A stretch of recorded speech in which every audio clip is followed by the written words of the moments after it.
Matur nuwun, kula bali wonten kirang langkungipun, wonten lepatipun anggen kula matur nyuwun agunging pangsami kepareng kula pungkasi billahi taufik wal hidayah. Wassalamualaikum warahmatullahi wabarakatuh.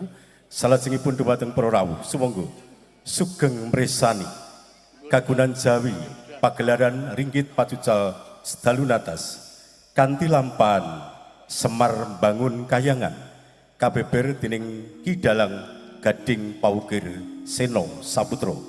Dumateng panjenenganipun Ki Dalang Gading Pawukir Seno Saputra lan sedaya kru kadherekaken. Nuwun matur nuwun.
ilang awi kena mastu penama sidam awi kena mastu silat meringwang jagat karono siran tondo kawe sisaning bisono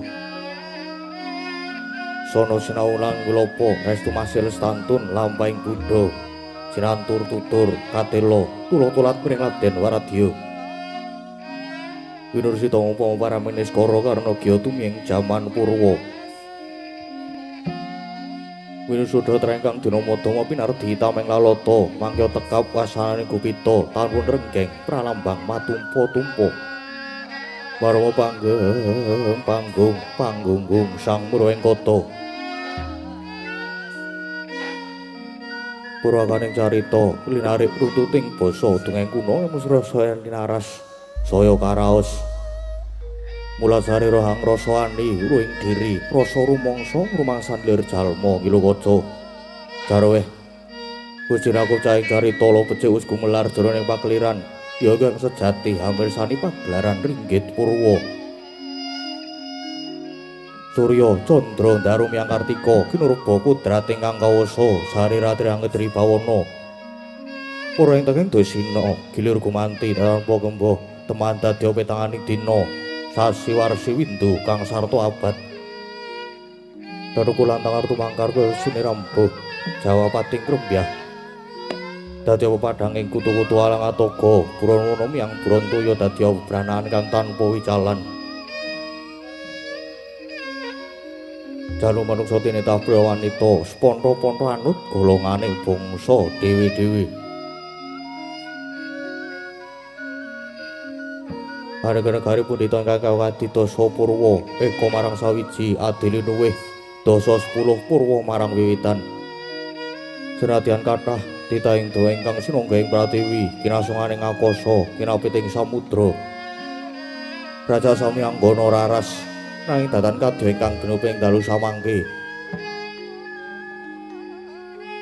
yakti ingkang sinebat gumelaring negari Ngamarta ya negari Indraprastha ya ing Batana Kawarsa ya ing Cintakapura kapatesta kinarya kandha saratri mangke awit ngupaya negari 100 tanantuk kalih negari 1000 tan jangkep sadasa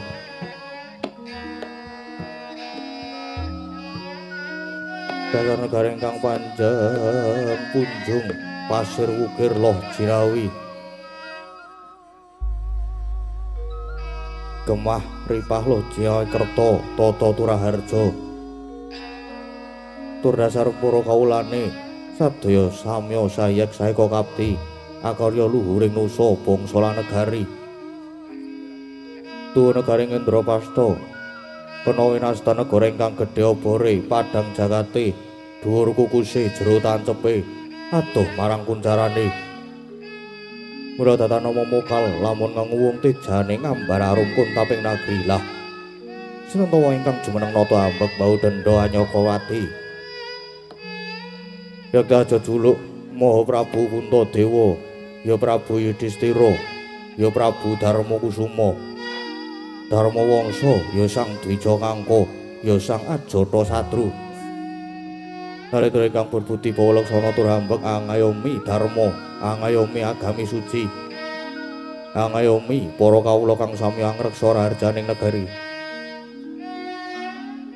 tuwin angayomi dhateng haing sapadha-padha anggung hangosi dhateng asanes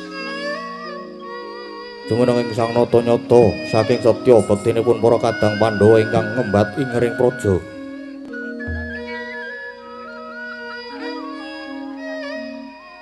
Kapungkel semanten kawibawaning praja awit lamun to ginunggung nadyan saratri tanana pedhote. Nujuri sajuga sang nata kepareng miyos tinanggil mungguing sitinggil binaturata. Kadhep dening para kadang ngaglah yayah prayit mengkewu tuhu menika pisanipun satriya ing Jodipati kekasih Raden Werkudara dene ingkang lenggah mabukuh amarga muga lir kon Jembantala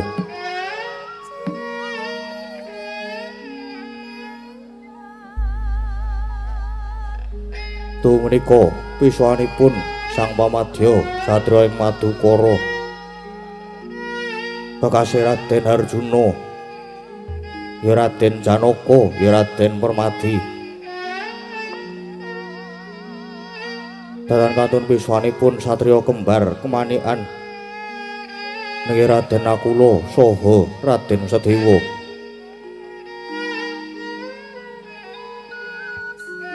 Dene ingkang pinangka tetindhing para wadya kasambet piswanipun para mantri, bupati, nayakaning praja amber blabar panyaya samudra datanpa tepi maneka busananing para wadya tinon kadi panjraing puspita. Nalika semanten kagiat kadara wekasan nampi rawuhnya ingkang raka nata mandura Prabu Baladewa, ya Prabu Balarama kepareng lenggah jajar lan sang nata pramila daya-daya den acarani dadi mangkono pangodas maraning dri ingkang dereng kawedharing lisan.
Sri Tinon ning wase akan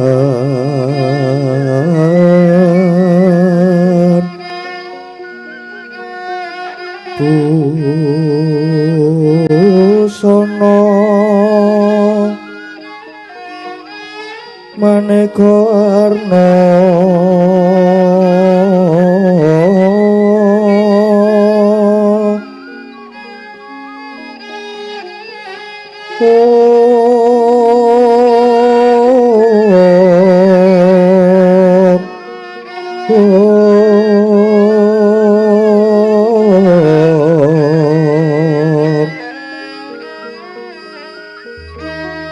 Sebab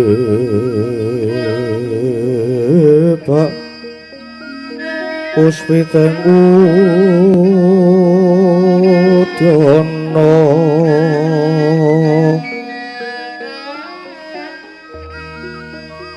yang pancerah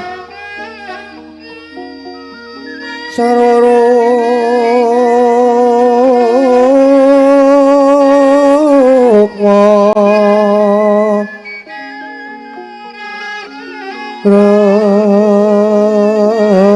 ranggeng maneh narawata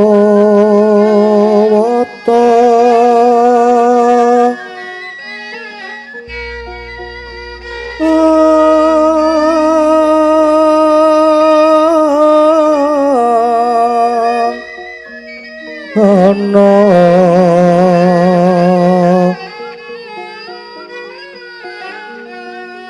Obro prabanyo kang sumirat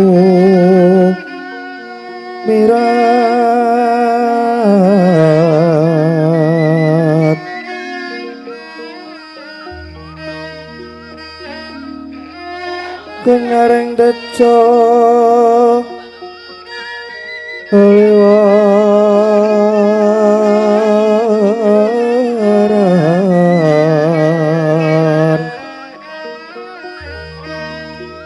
liriki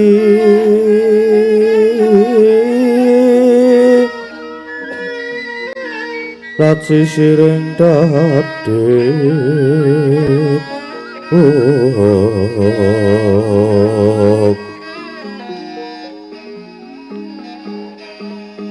limbo kekandong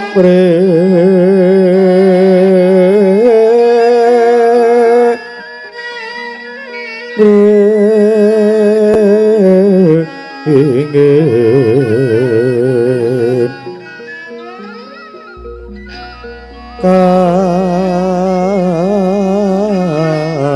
katiuping samirono pondro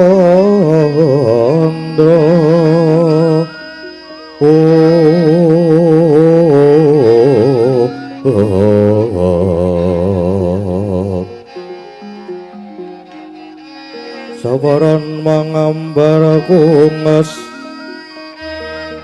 ngepeki madyaning pasyakan tandya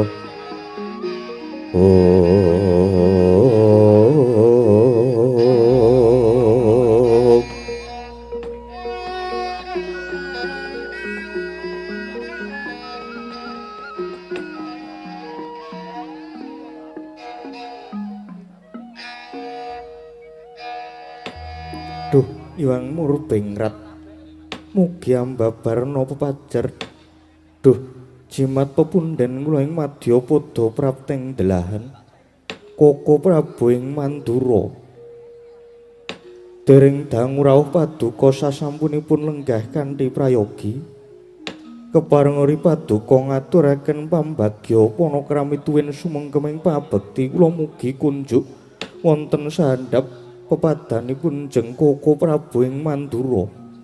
Koko Prabu jagat Dewa Bathara. Yai, sakalangkung kecadhong kanthi asta kekalih kawontenaken wonten ing Pranaja kacancanging puncak ing weni. Paring pambagyanipun Yai Prabu ingkang rumentah dhateng Rakanto Mandura. Lan inggih pamujinipun Yai Punta kasambuh Pengayomaning Hyang Agung lulus Raharja praptanipun ingkang raka boten manggih alangan setunggal menapa. Kejawi saking menika astutinipun ingkang raka sayogi katur wonten ngersane Yai Samyaji. Gurawalaning penampi kula paring pangestawanipun Koko Prabu sangit kula pundi saengga jimat paripih samangke mugi kaskecakno anggen pinarak lenggah Koko Prabu. Yai nggih. Sampun boten kirang prayogi. Wah. Baladewa kakangku. Sarawuhmu aku ngaturake basaku lan bektiku katur ngersane Baladewa kakangku. Kadhahipun Kakang Yai Werkudara ngaturake pangabekti banget dak tampa karya bombong penggalipun Kakang. Pasturipun Kakang wae tumrap marang Si Adi Werkudara. Yo. Tak pundi dadi jimat. Nadyan kula semanten ugi Koko Prabu ing Mandura rawuh paduka keparengipun Arjuna ngaturaken sumengkeming pangabekti. Kadhahipun Kakang Dimas Jaraka banget dak tampa andhayanana teguh kayuananing pun Kakang. Astutinipun Kakang wae gage tampanana Yai. Nuwun kapundi wonten ing mestaka mugi ndadosna jimat paripih. Nadyan ingkang rai kembar rawuh paduka Koko Prabu ing Mandura ngaturaken pangabekti Koko Prabu. Yai kembar wis tak tampa ndadekke gumbiraning manah. Duh Koko Prabu jimat pepunden kula. Bingahing manah persasat kadidene kejugrukan wukir sari klebaning samudra madu. Inggih awit rawuhipun jeng Koko Prabu. Krana anggen kula ngrantu rawuhipun Koko Prabu pindha ngentosi kumambanging Sila Kresna sileming baeta gabus. Awit nalika Koko Prabu dereng rawuh raos sing manah kula peteng dedet leliwengan pindha bangun kasaputing lebu. Nanging sasampunipun Koko Prabu rawuh minangkani menapa ingkang dados panyuwun kula. Biar padang trawangan raos sing manah kula pepindhanipun kadidene lumampahing wanci panglong kepapak obor 1000. Krana saking pandugi kula inggih namung Koko Prabu ingkang saged minangka dados pepajar pepetenging manah kula. Ingkang mekaten Koko Prabu saestu diagung pangaksaminipun bilih rawuhipun Koko Prabu ing Mandura sanget kula pondhongi mangersa Koko Prabu ing Mandura jagat dewa penara. Yai diagung pangasaminipun Yai Prabu dene semuran datanggen kula minangkani menapa ingkang dados pamundhutipun Yai Prabu. Lajeng cumadong dawuh Yai wonten wigatos ingkang kados pundi lan menapa ingkang dadosken duh kita ninggalih Yai mbok bilih saged kawedharing kathah. Soai lajeng kula aturi mbabaraken ingkang raka sampun sumedya nilingaken karna manglungaken jangka murih terwaca anggen kula nampi sabdanipun Yai Prabu ing Amarta. Anjra ingkang puspita rum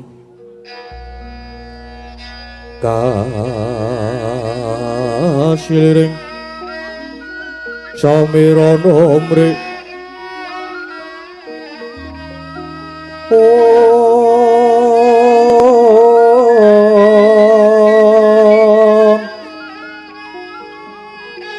Sekar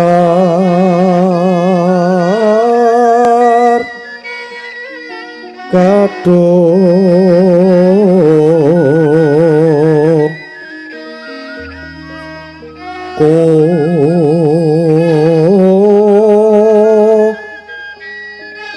ngas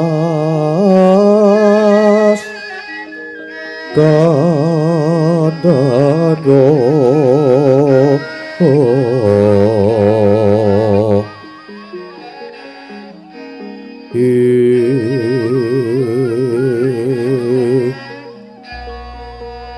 maweh raras retnaning giya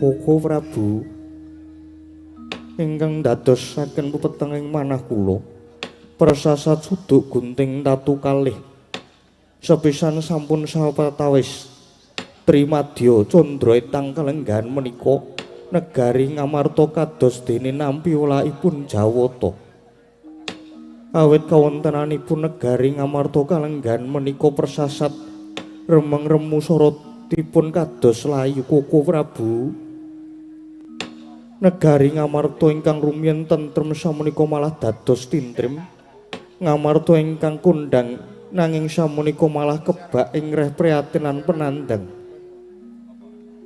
kejawi ketaman pagebluk mayangkara nanging ugi kathah prahara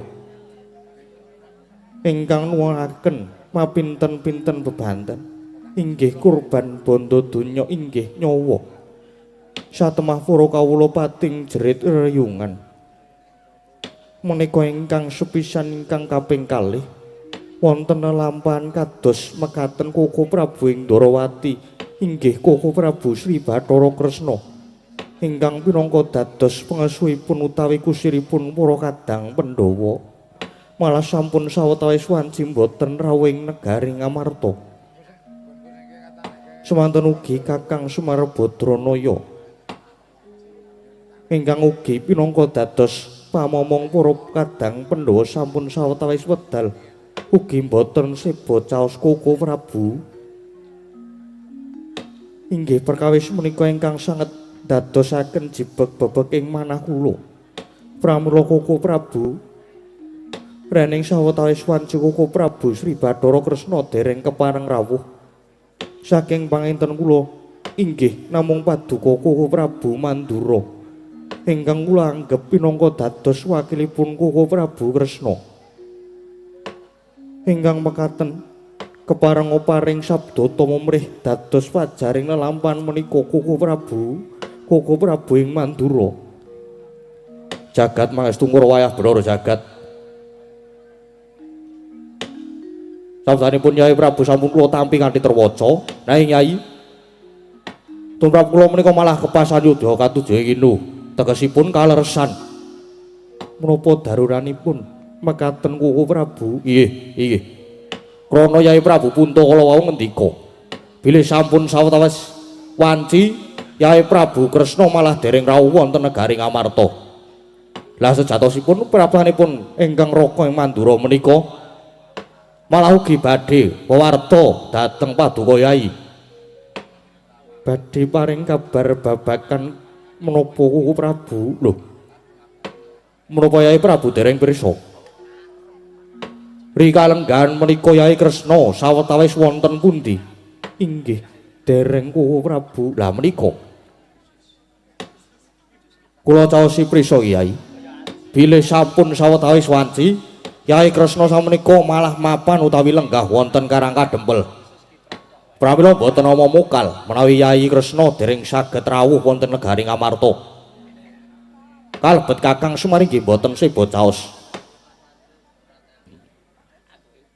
krana inggih nembe kedayowan Kyai Kresna niku lan mbok menawi Kyai Kresna wonten Karangka Dempel menika namung badhe nyengkuyung dhateng gegayoanipun Semar satemah Kyai Kresna klepian lan lirwa dhateng jejibahanipun minangka dados pengayoman lan kusiripun putra para kadang Pandhawa menika Kyai lah menapa Kyai Punta dereng prisa utawi boten dipun tarosi bab gegayoanipun Kakang Semar inggih dereng Koko Prabu Kakang Semar gadah gegayuhan menapa wah lah dalah Kyai Kakang Semar ing rikalenggahan menika gadah gegayuhan badhe bangun kayangan pramila lajeng dipun sengkuyung kalian Kresna menika wah Baladewa kakangku kepareng aku sumlatur ya Dimas Werkudara napa aku tak takon Semar kok bakal bangun kayangan kuwi sing mbok karepke kepiye lah ya kuwi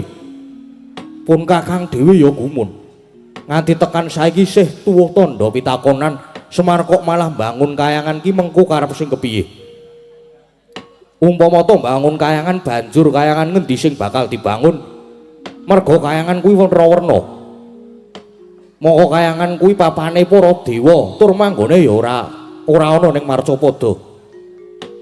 Umpamane Semar bakal bangun kayangan yen manut wawasane Baladewa kakangku, wah kuwi bener apa salah? Loh, berkat pakardine Semar kuwi mau genah yen to luput. Kok Baladewa kakangku iso ngluputke? Dasare apa? Werkudara. Nggih. Pun kakang wis ngendika ing ngarep yen to kayangan kuwi papane para dewa. Tur ya wis duwe jeneng dhewe-dhewe umpamane. Kayangan Suralaya, ya kayangan Jonggreng Saloka, kayangan Kaendran, kayangan Nguntara Segara, kayangan Suduk Pangudal-udal lan sak panunggalane. Mula yen Semar bakal bangun kayangan kuwi tak anggap luput gedhe, luput gedhe. Lupute nggon ngendi? Lupute merga Semar wani nyahak wewenange ratu ning para dewa ing kayangan. Ya kowe pukulun Bathara Guru. Dadi umpama bangun kudune sing menang bangun ya pukulun Bathara Guru. Nek tumrapaku perkara iki ditelusur luwih dhisik aja grusah-grusu mundhak kesluru dalan buntu. Lan aja nganti awake dhewe malah dadi glora-gleru karo Semar. Ya nek sing dikarepke Semar bakal bangun kayangan kuwi kaya sing dikarepke Baladewa kakangku. Lah nek dudu kepiye? Mula perkara iki awake dhewe kudu pratitis. Lan yen pancen ancas lan gegayuhane Semar kuwi tumuju marang kautaman kang migunani kanggo bebrayan agung. Wah, awake dhewe kudu sabiyantu. Lho. Lah kok malah arep dibantu kuwi kepiye to? Semar bakal bangun kayangan kuwi genah yen luput. Lah kok malah arep tok bantu kuwi kepiye? Durung karuan luput. Wong kuwi aja gampang nibake Cubriya, kudu ditelusur, ditaliti dhisik. Nek pancen Semar ancase becik kudu dibantu sautuhe. Ya sakarepmu, sakarepmu. Mengko dibuktekke wae, mengko dibuktekke. Yai. Yai Punta, Koko Prabu kados pundi? Sampun. Babakan Semar badhe mbangun kayangan mangke dipun rembak malih. Lah samenika ngrembak babakan negari Ngamarta. Ingkang kados kenging molak utawi nandhang pagebluk. Inggih cumadung dawuh kados pundi Koko Prabu? Yai. Kula menika kadang sepuh. Dasaripun kula inggih pun tuwa, wong tuwa menika kedah saged kangge gondelan. Ampun ngantos mrucut saking tembung tutur uwur lan sembur. Pramila senajan kucem-kucem dipun rawuhi mrica kecut sauni-unine kula badhe matur. Mbok menawi dados rana amberat gebluk ingkang nimbrung ing negari Ngamarta, Yai, Yai Punta. Inggih Koko Prabu. Keparenga paring dawuh, Yai. Wontenipun ruhara prahara kang lan kawontenan ingkang kebak kenggen prihatin ingkang tumempu ing negari Ngamarta menika yen saking wawasan kula menika sejatosipun mujudaken pepenget utawi pepeling saking Gusti ingkang nyipta jagat ngemutaken dhateng para warga ing Ngamarta utaminipun para Pandhawa supados purun mawas diri lan dandani dhateng pakardi. Nuwun sewu Yai, nuwun sewu. Kula mangertos bilih warga agung negari Ngamarta menika kebangetan anggenipun dewa-dewaaken dhateng pusaka inggih menika Kyai Jimat Jamus Kalimasada payung tunggul naga lan tumbak Karawelang menika kesangeten nggone mundi-mundi nganti padha lali dhateng Panembah Jati ngiwakake nggone bekti marang Gusti merga padha nyembah kalian wujudipun pusaka ingkang dipun aji-aji kalian tiyang Ngamarta. Nyuwun pangapunten menika klentu klip lepat Yai lepat. Lan dosa ingkang boten saged pikantuk pangapura saking Gusti menika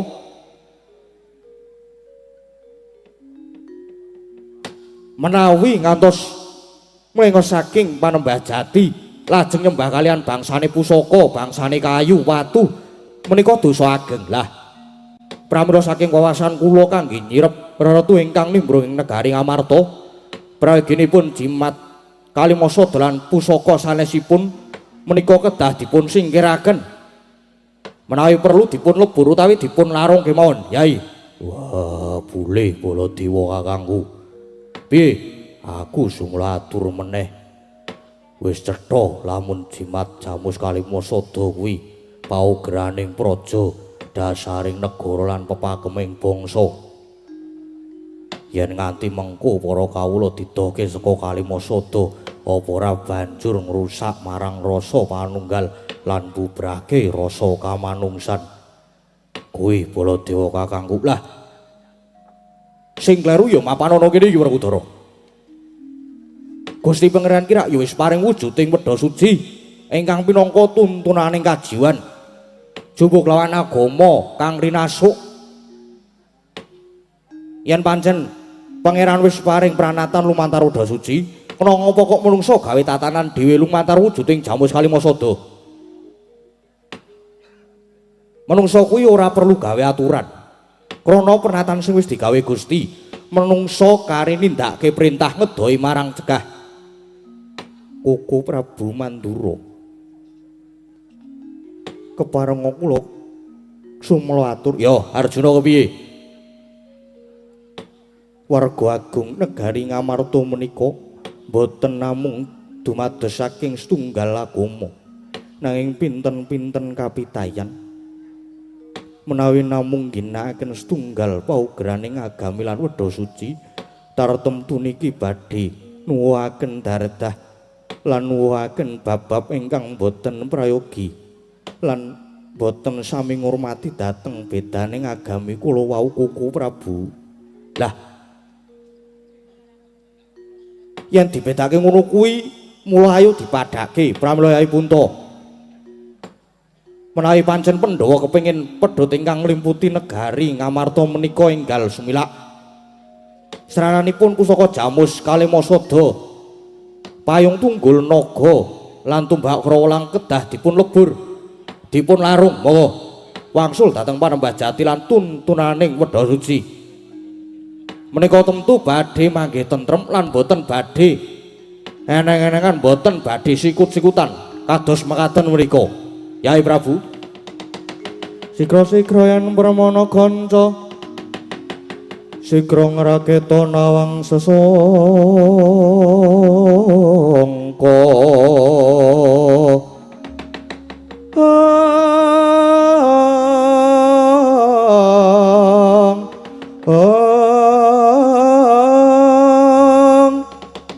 goyang lenggahing Sri Nalendra ambek maros ing sang katri kumulung mangrempak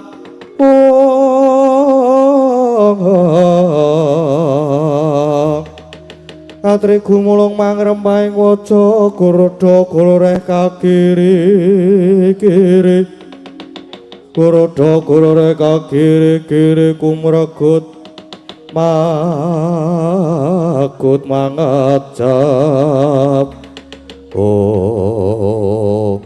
Wau to kadang-kadang pengantikanipun ingkang Rakanata Mandura Prabu Baladewa satemah karya legek jroning wardaya Sang Prabu Puntadewa. Nanging caritaning mriku anglenggahe kanyut pinangka wardu kanyut wong angganten wardu wong akecoh nginangu durung abang ida dereng mancing pertala kasaru geger Paseban Jawi. Tu menika pisanipun utusan saking Karangka Dempel punakawan Petruk Kantong Bolong saha punakawan Bagong Miyak sagung para ingkang sumewa dadosaken horeg ing pasewakan. Kanca ana dayuh. Ana dayuh apa? Ana. Walah lagi ngrungokke aku. Ana dayuh. Ayo minggir. Ya ana dayuh jaluk dalan.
Sinongwati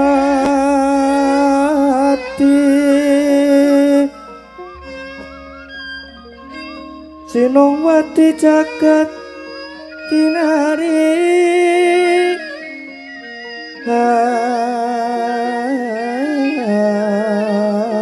among mbak lumembak ombak ing samudra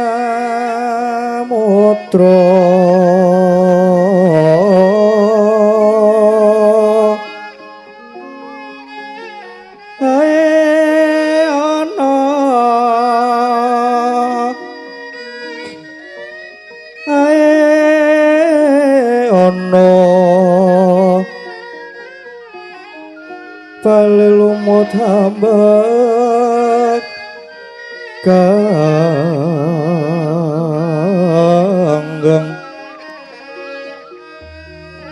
awito denceng-dencengan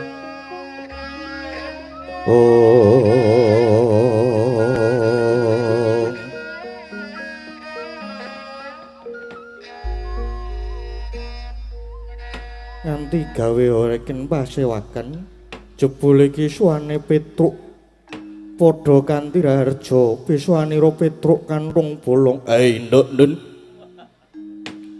amit pasang kaliman tabiti nipun lodoni dening tawang-tawang inggih awit mundi pangestunipun sesembahan kula Sinuwun Prabu Punta lulus raharja swan kula mboten manggih halangan setunggal menapa sembah pabekti kula mugi kunjuk sinuwun Yaya Petruk wis ingsun tampa akarya bombong ing tias pangestuning sun wae tampanana inggih sanget anggen kula mundi dadosa jimat aku kok ora dibagake ya Truk ya metu wae Kang kowe iki bak-baki ya nah aku nak ning kene iki wae Truk ya ning kono kuwi wae anteng wah Petruk slamet tekamu inggih pangestunipun Ndara Werkudara wilujeng sowan kula bakti kula katur nggih Gus ya tak tampa Petruk esmu sumengko pengawak Bajra banjur ana wigati apa tumuli matura apa pancen sira diutus dening Kakang Semar inggih kepareng matur mbok bilih wonten lepat atur kula mangke nyuwun gunging pangaksami sinuwun ya ora dadi apa Petruk nggih matur nuwun waleh-waleh menapa sinuwun waleh-waleh menapa sowan kula menika jane dipun ngangken kalian Bapak Semar Bapak lumantar kula saestu nyuwun pangapunten yen pinten-pinten piswanan niki mboten sebo caos teng negari Ngamarta merga Bapak niku jane sakniki nembe ngempalaken para kawula ing Karang Kadempel sumrambah dhateng para warga ing Ngamarta krana Bapak sakmenika kepengin badhe mbangun kayangan. Lah niku mongko sampun cetha bilih ingkang ngayomi para kawula Ngamarta menika Paduka Sinuwun Prabu Puntadewa. Lah kalenggahan menika Paduka Sinuwun Punta sakadang Pandhawa katuran supados rawuh wonten ing Karang Kadempel nanging Sinuwun Punta anggenipun rawuh supados ngasta kagungan dalem jimat Kalimasada pamrihipun menapa? Supados para kawula niku enget dhateng dasaring praja eling kalian paugraning negara sabab Kalimasada ingkang kaperang dados gangsal. Inggih menika setunggal bab panembah nomor kalih menika apa ya? Kusik. Bab rasa kamanungsan. Nggih napa mboten? Iya Petruk. Ingkang nomor 3 menika aduh. Lek ku maca ning omahmu apa ya? Manunggaling bangsa. Iki menapa mboten? Iya Petruk. Nomor 4 utawi nomor sekawan menika waduh apa ya? Kawicaksanan. Lajeng ingkang nomor gangsal menika inggih Adilwarata. Lah menika kersanipun Bapak Semar mboten namung diapalke. Ning bener-bener dihayati lan diamalaken mungguing bebrayan gung. Sinuwun lan menapa to sebabipun negari Ngamarta menika kok ketaman tintrem lan prihatin, ketaman prahara kathah kawula ingkang boten rukun Niku merga pun lali kalih jati diri bangsa ingkang nami jimat kalih Masada. Pramila mawantu-wantu panyuwun kula, para pepundhen kula Pandhawa katuran ninggal rawuh ingkang kadempel kanthi mundi jimat kalih Masada supados para kawula menika ayem tentrem jenjem krana yen para penggedhe utawi wakil rakyat kersa rawuh teng isor niku wong cilik niku padha marem estu niku makaten atur kula wonten lepat nyuwun pangapunten wasana mugi dadosa penggalian lan kula nyadong dawuh pangendikanipun sinuwun Prabu Puntadewa. Wassalamualaikum warahmatullahi wabarakatuh. Yo Petruk nanging sing gedhe pangapuramu mestine sira wis uninga kalamun kalanggan iki Pasyawakan Agung Kerawan Koko Prabu ing Mandura. Mongko katemben wae ngrembug babagan retu ingkang nempuh ing negara Ngamarta lan manut dawuh pangendikane Koko Prabu Baladewa. Ngamarta bisa sirep saka pageblug lamun para Pandhawa lan kawula Ngamarta gelem nyingkirake pusaka ya kuwi jimat Kalimasada tumbak Karawelang lan payung tunggul naga. Lamun pusaka katelu kuwi disingkirake bakal manggih ayem tentrem Petruk. Pusaka tiga disingkiraken. Lho, disingkiraken pripun? Disirnake. Mboten digadhekke mawon. Menawi digadhekke kula diparingi separo. Ora Petruk. Lho tegese berarti dibuang, dicali, dilebur, dilarung ngaten. Ya mengkono kuwi Petruk. Sing ngendika ngoten niku sinten? Koko Prabu Baladewa. Jane ning ngendika ngoten niku duwe pikiran mboten to? Nuwun sewu lan nyuwun pangapunten mboten kok ateges jenenge wong niku bekti utawi nyembah dhateng pusaka niku mboten. Nanging menika ngurmati dhateng para leluhur kina. Para pahlawan ingkang sampun yasa wujudipun pusaka ingkang endahipun kados makaten lha kok gledhek petele kok mung ngarep dibuang niku nalare pripun jane niku. Gek le mikir iki kepiye ngono lho. Mongko Pandhawa niku riyen le golek ya rekoso lho. Niki pinangka tandha sejarah lho niki. Mongko wong iki yen lali sejarah niku sami mawon kalih lali sumber. Mongko yen lali kalih sumber bakal ketiwasan. Mula jas merah. Jangan sekali-sekali melupakan sejarah. Jas merah Petruk. Nggih, jas merah. Menawi jas kuning menika benten melih kunan.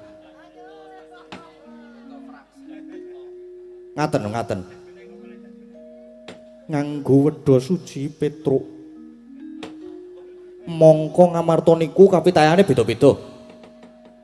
Yen namung ngangge wedha suci siji kira-kira trep napa mboten? Pripun? Mila bab menika kedah dipun penggalih. Mangke nek jimat Kalimasada lan pusaka sanesipun badhe paduka caosaken dhateng Sinuwun Mandura. Ya yen niki Ratu Mandura asli. Niki nek gadungan pripun nek palsu? Pripun ora? Soale nek jaman sakniki niku sulap niku kathah. Wong sakniki nek mobil penyok niku diketok magic. Pun saged kathah magic lho sakniki. Magic kuwi apa Petruk? Magic niku sulapan utawi atraksi. Saniki enten lho teng online ngaten niku sing jual topeng wujud manusia. Niku bahaya niku. Niku jenenge magic.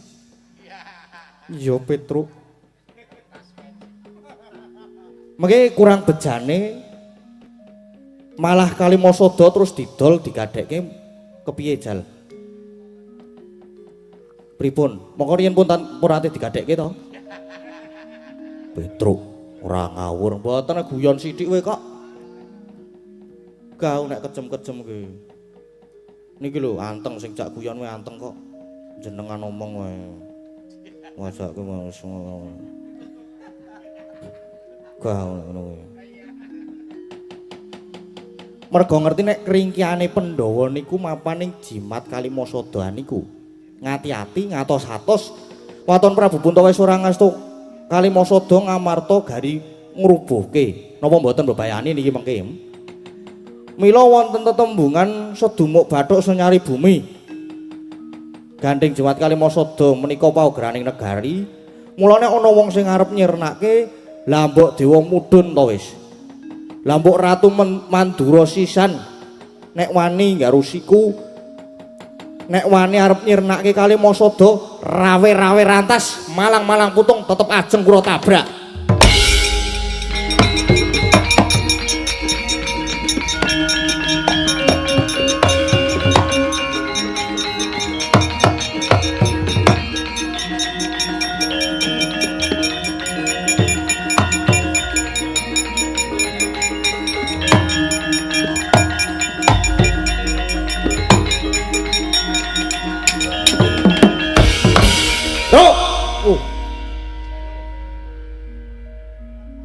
Kula wonten dawuh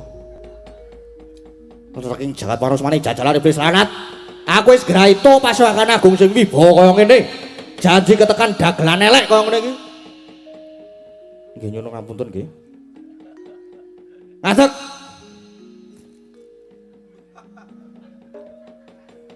Bakale mesti bubrah kabeh burahe. Menawa Petruk.